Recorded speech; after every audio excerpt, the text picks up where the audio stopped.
আজও কি সিআইডি হাজিরা এড়াবেন অভিষেক? বিধানসভায় সই জালিয়াতি কাণ্ডে ভবানী ভবনে অভিষেককে ফের তলব। ইন্ডিয়া জোটের বৈঠকে যোগ দিতে আগেভাগেই দিল্লিতে অভিষেক সিআইডি তলবে আজ কি হাজিরা দেবেন, এটাই এই মুহূর্তে সব থেকে বড় প্রশ্ন।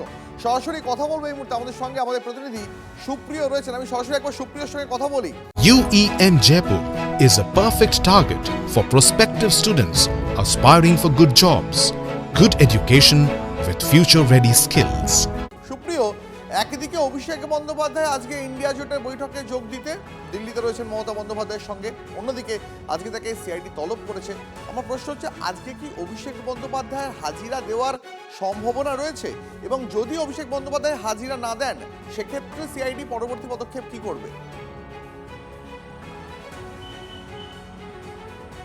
দেখো, সিআইডির দপ্তরে বা সিআইডির মুখোমুখি হওয়ার সম্ভাবনা প্রায় নেই বললেই চলে। তার কারণ তুমিও যেমনটা বললে যে আজকে ইন্ডিয়া জোটের বৈঠক রয়েছে দিল্লিতে, এবং সেই বৈঠকে যোগ দেওয়ার জন্যে গত পরশুদিনই কিন্তু অভিষেক বন্দ্যোপাধ্যায় তিনি কলকাতা থেকে দিল্লির উদ্দেশ্যে রওনা হয়েছেন এবং তিনি সেখানেই রয়েছেন। এখনও পর্যন্ত আমরা যেটা জানতে পারছি, আজ ইন্ডিয়া জোটের বৈঠকেও তিনি অংশ নেবেন। তো সেই জায়গা থেকে বেলা 12টার যে সময়, গত 1 তারিখে সিআইডির তরফ থেকে দ্বিতীয়বারের মতন কালীঘাটের বাড়িতে গিয়ে অভিষেক বন্দ্যোপাধ্যায়কে জটিল নোটিশ দেওয়া হয়েছিল, সেই নোটিশে কিন্তু আজ বেলা 12টার মধ্যে ভবানী ভবনে সিআইডির দপ্তরে গিয়ে বিধানসভার সই কেলেঙ্কারি বা সই কাণ্ডের বা সই জালিয়াতির তদন্তে হাজির হওয়ার জন্য বলা হয়েছিল। কিন্তু সেই হাজির হওয়ার সম্ভাবনা প্রায় নেই বললেই চলে। তবে তিনি যদি হাজির না হন, সেক্ষেত্রে গতদিন আমরা যেটা দেখেছিলাম, প্রথম নোটিশে তিনি যখন হাজিরা দেননি, 1 তারিখে তিনি কিন্তু সিআইডির সঙ্গে যোগাযোগ করে সেখানে চিঠি পাঠিয়েছিলেন এবং সেই চিঠিতে তিনি তার নিজের শারীরিক অসুস্থতার কথা জানিয়ে 15 দিনের সময় চেয়েছিলেন। কিন্তু সেই 15 দিনের সময় না দিয়ে সেদিনই, অর্থাৎ গত 1 তারিখেই সিআইডির যারা আধিকারিক বা গোয়েন্দারা রয়েছেন তারা কালীঘাটের বাড়িতে পৌঁছে অভিষেক বন্দ্যোপাধ্যায়কে দ্বিতীয়বারের মতন নোটিশ দিয়েছিলেন এবং সেই নোটিশে আজ অর্থাৎ 8 তারিখ বেলা 12টার মধ্যে ভবানী ভবনে হাজিরা দেওয়ার নির্দেশ দেওয়া হয়েছিল।